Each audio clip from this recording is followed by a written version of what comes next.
트럼프가 어떻게 보면 북한을 무시했어요. 그대로 놔둔 거예요. 일체 대화도 하지 않고 북한 체제가 얼마 지나지 않아서 붕괴될지도 모른다. 나는 이제 암묵적인 가정이 있었던 거예요. 아시다시피 중국의 파워가 좀 더 커지는 걸 억제하겠다는 건데 지금 미국이 중국에 대해서 느끼는 위기의식이나 위기감은 대단히 큽니다. 미국이 주도하는 국제 질서에 도전할 수 있는 유일한 경쟁 국가가 중국이다. 이렇게 규정을 했어요. 안녕하세요. 저는 이번에 트럼프는 김정은에게 무엇을 원하는가라는 책을 출간한 작가 김동기입니다. 그러니까 트럼프가 대선 기간 중에도 그렇고 당선자 시절에도 그렇고 취임한 이후에도 수차례에 걸쳐서 지속적으로 북한의 김정은과 대화를 하겠다, 회담을 하겠다 이런 이야기를 계속 해왔습니다. 우리 많은 국민들이 트럼프가 왜 그럴까라는 궁금해 하시는데 의외로 많은 분들이 혹시 트럼프가 노벨상을 타기 위해서 그런 거 아닐까? 아니면 무슨 경제적 이익을 원해서 그런 거 아닐까? 이런 이야기를 많이들 하시는데 사실은 그렇지가 않습니다. 그러니까 미국 대통령의 자리가 노벨상을 수상을 해서 거기에 대해서 많은 이제 어떤 명예를 느낀다 이런 자리가 아니에요. 사실은 트럼프가 미국 제47대 대통령인데 트럼프는 이제 한번 건너뛰어서 대통령이 됐잖아요. 그리고 그 전에 한번 19세기 말에 그렇게 한 번씩 건너뛰어서 대통령이 된 대통령이 있었습니다. 그래서 이제 이 사람들은 이제 비연속적으로 대통령이 됐기 때문에 한 대에 포함이 시키지 않는데 그러니까 실제로 보면은 역대 미국 대통령이란 45명밖에 안 돼요. 그런데 노벨상을 수상한 사람들은 개인으로 봐도 한 거의 1000명 가까이 되고요. 조직이나 기관을 포함하면 1000명이 넘습니다. 그러니까 사실은 미국 대통령이 되기가 훨씬 어려운 거죠. 훨씬 더 영예로운 자리입니다. 따라서 노벨상 자체가 미국 대통령이 그렇게 영예로운 게 아니라는 거. 그리고 아시다시피 트럼프는 돈을 좋아하는데 사실 노벨상 상금이 그렇게 많지가 않습니다. 지금 환율로 따지면 거의 한 100만 달러 채 아니면 90만 원 달러 정도 수준. 그러니까 그런 정도의 이익을 위해서 트럼프가 노벨상을 받겠다. 이거는 좀 약간 잘못된 이야기고요. 트럼프가 정말로 이제 김정은과 대화를 하고 싶어하는 이유는 뭔가 미국의 큰 국가적 이익, 어떤 전략적 이익이 있기 때문에 그거를 실현하기 위해서 김정은과 지금 대화를 시도하고 있다라고 저는 생각을 합니다. 그렇습니다. 지금 특히 2기 트럼프 정부의 대북 정책은 아직은 이제 전체적인 모습이 드러나 있지는 않지만 제가 해석할 때는 종전과는 완전히 다른 접근을 하고 있는 거죠.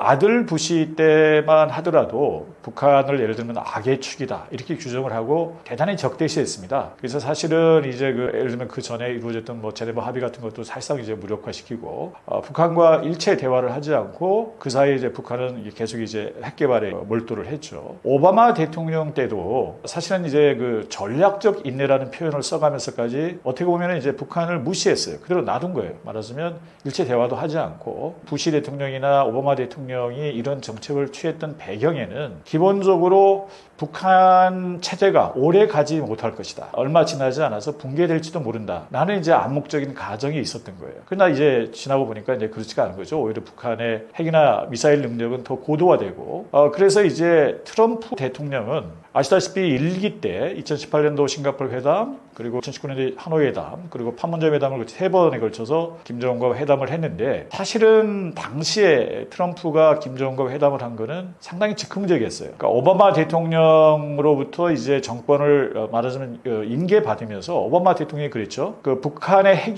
문제가 아마 가장 큰 난관이 될 것이다. 그래서 트럼프가 아시다시피 처음에는 북한에 대해서 공격적인 이제 이야기를 표현을 해가면서 북한도 압박을 하고 이러면서 이제 핵 문제를 말하자면 힘으로 해결해 보려고 했지만 그게 뜻대로 되지 않으니까 갑자기 이제 대화를 시작을 합니다. 미처 준비도 되지도 않은 상태에서 사실은 이제 실질적인 성과를 내지 못하고 이제 끝났는데 1기 트럼프 정부가 김정은과 회담을 하는 과정에서 미국 정부의 관료들이 북한에 대한 심층적인 연구, 스터디를 하는 거죠. 그러면서 대단히 중요한 사실을 발견합니다.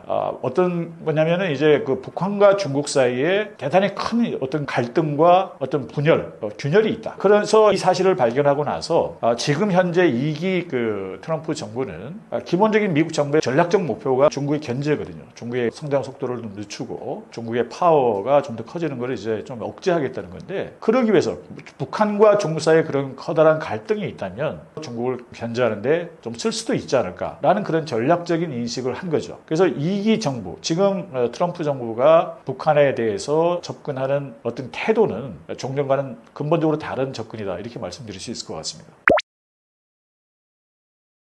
그러니까 이제 미국이 북한에 접근하는 그 목표를 이해하기 위해서는 미국의 어떤 그 국가 전략을 좀 이해할 필요가 있습니다. 신정부가 출범을 하게 되면 보통 1년차 때 이제 국가 안보 전략이라는 문서를 발표를 합니다. 여기에 이제 미국이 세계를 어떻게 바라보고 있고 앞으로 어떤 전략을 실행하겠다는 핵심적인 내용들이 담겨져 있는 거죠. 그런데 2017년도에 트럼프 1기 정부 때 그 국가 안보 전략에서 러시아와 중국을 전략적 경쟁자로 규정을 합니다. 그 이전에는 이제 테러와의 전쟁에 집중을 했는데, 이제 그러니까 사실상 2017년이 신냉전의 시작점이라고 볼 수 있어요. 그리고 나서 바이든 정부가 들어서는데, 바이든 정부는 그 국가안보 전략에서 오히려 트럼프 1기 정부 때보다 한 단계 더 나아가서 그 어떤 미국이 주도하는 국제 질서에 도전할 수 있는 의사와 능력을 가지고 있는 유일한 경쟁 국가가 중국이다, 이렇게 규정을 했어요. 놀라운 사실이죠. 그러니까 미국은 민주당이든 공화당이든 기본적으로 사실상 중국을 유일한 경쟁 국가, 그러니까 중국과의 경쟁에서 이기는 게 전략적 목표가 되는 거예요. 그러니까 이 목표를 실현하기 위해서 나머지 국가들과 관계를 맺는 거고, 이 목표를 실현하는 데 도움이 되는 국가들과는 우호적 관계를 맺는 거고,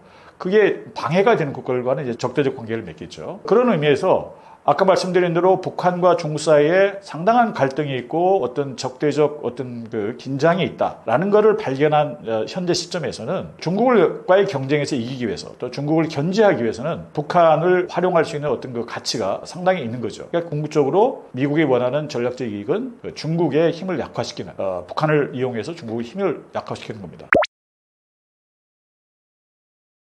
지금 이제 미국이 중국에 대해서 느끼는 그 위기 의식이나 위기감은 대단히 큽니다. 그러니까 사실 어떻게 보면 중국은 미국이 만들어 놓은 국제 질서 안에서 미국의 도움을 받아서 오늘날의 슈퍼 강국으로 부상을 했어요. 그런데 지금 이제 아시다시피 중국이 이제 지금 현재 시점에서 보면 어떻게 보면 세계에서 세계 공장이라고 말할 만큼 제조업 대국이 됐거든요. 반면에 이제 미국은 많은 제조업이 약화돼서 제조업이 많이 공동화되고, 그래서 제조업이 커지면서 많은 돈을 벌어들인 중국이 엄청난 이제 군사력도 갖추게 됐습니다. 그러니까 전 세계 지도를 놓고 보면은, 지정학적으로 보면 이제 미국은 아메리카 대륙에 있지만 중국은 유라시아 대륙에 있는 이제 엄청난 큰 나라죠. 그러니까 미국은 항상 그 유라시아의 어느 강력한 국가가 출현해서 유라시아 전체의 어떤 지배력을 행사하는 국가가 출현하는 것을 막고자 합니다. 만약에 어느 국가가 유라시아 전체를 지배하거나 영향력을 행사하게 되면은 그 엄청난 파워를 갖기 때문에 나중에 미국에게 이제 큰 위협이 된다라고 인식을 하기 때문에, 그래서 중국이 더 이상 강해져서 유라시아 전체에서 어떤 지배적 힘을